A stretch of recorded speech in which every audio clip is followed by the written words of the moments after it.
Class आज की online कक्षा में आप सबका स्वागत है। और आज हम पढ़ने जा रहे हैं कक्षा 12वीं हिंदी, जो जिसके लेखक है आनंद यादव।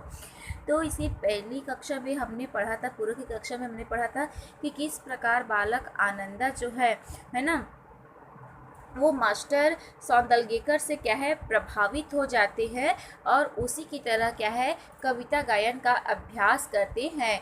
बालक आनंदा इस प्रकार कविता अभ्यास करने लगे कि वो प्रत्येक चीज़ों में क्या है कविता का अभ्यास करने लगते हैं। तो आइए शुरू करते हैं अपनी कक्षा। इन कविताओं के साथ खेलते हुए मुझे दो बड़ी शक्तियाँ प्राप्त हुई। पहले ढोर चलाते हुए, पानी लगाते हुए, दूसरे काम करते हुए अकेलापन बहुत खटकता था। जब मैं पाठशाला नहीं गया था, है ना, तो जब मैं खेती बाड़ी का कार्य करता था, पशु चराता था, खेतों में पानी लगाता था, तो मुझे अकेलापन लगता था, है ना। मैं अपने आप को अकेला महसूस करता।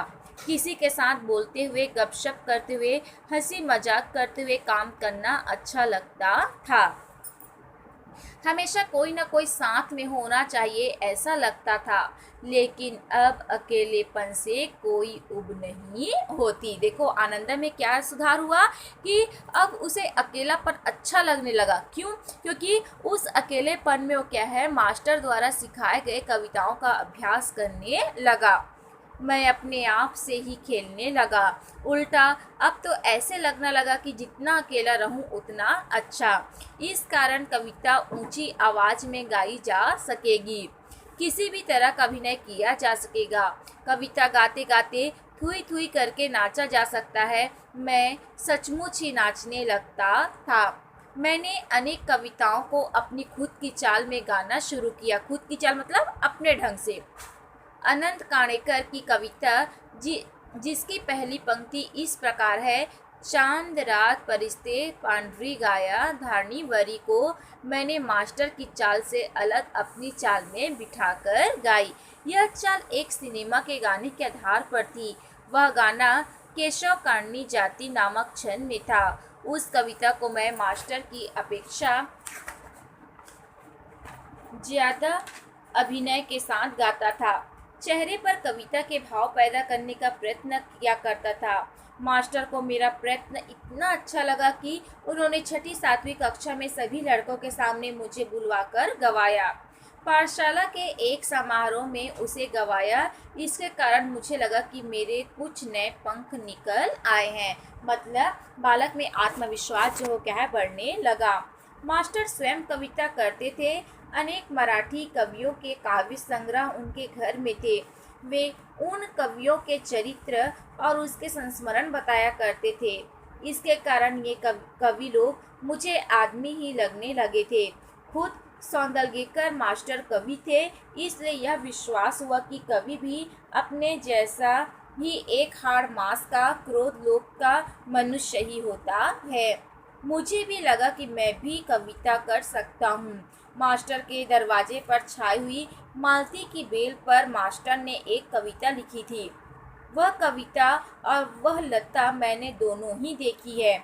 इसके कारण मुझे लगता था कि अपने आसपास, अपने गांव में, अपने खेतों में कितने ही ऐसे दृश्य हैं जिन पर मैं कविता बना सकता हूँ। यह सब कुछ अनजाने में ही होता रहता था। भैंस चराते चराते मैं फसलों पर, जंगली फूलों पर तुकबंदी करने लगा। उन्हें जोर से गुनगुनाता भी था और मास्टर को दिखाने भी लगा। कविता लिखने के लिए खीसा में कागज और पेंसिल रखने लगा।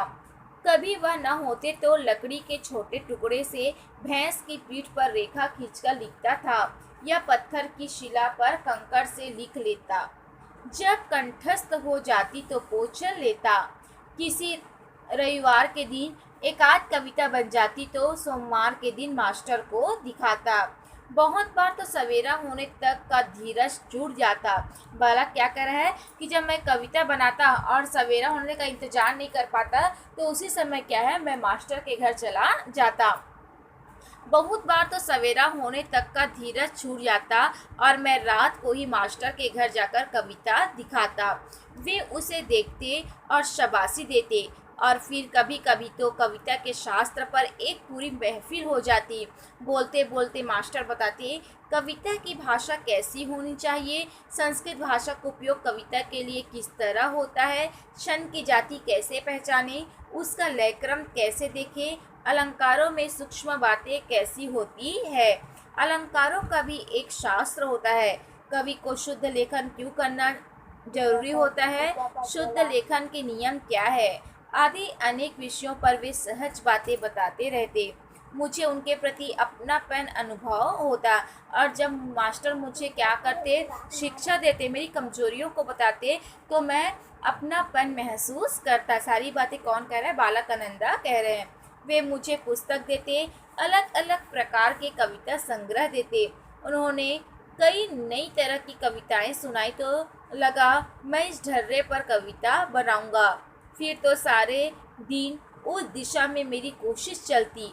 इन बातों से मैं सौंदर्यकर मास्टर के बहुत नज़दीक पहुंच गया और जाने अनजाने मेरी मराठी भाषा सुधरने लगी।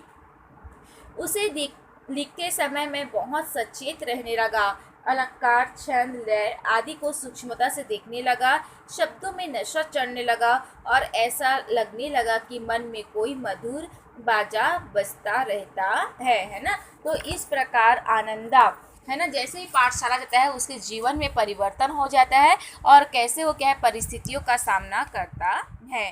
तो आगे की पढ़ाई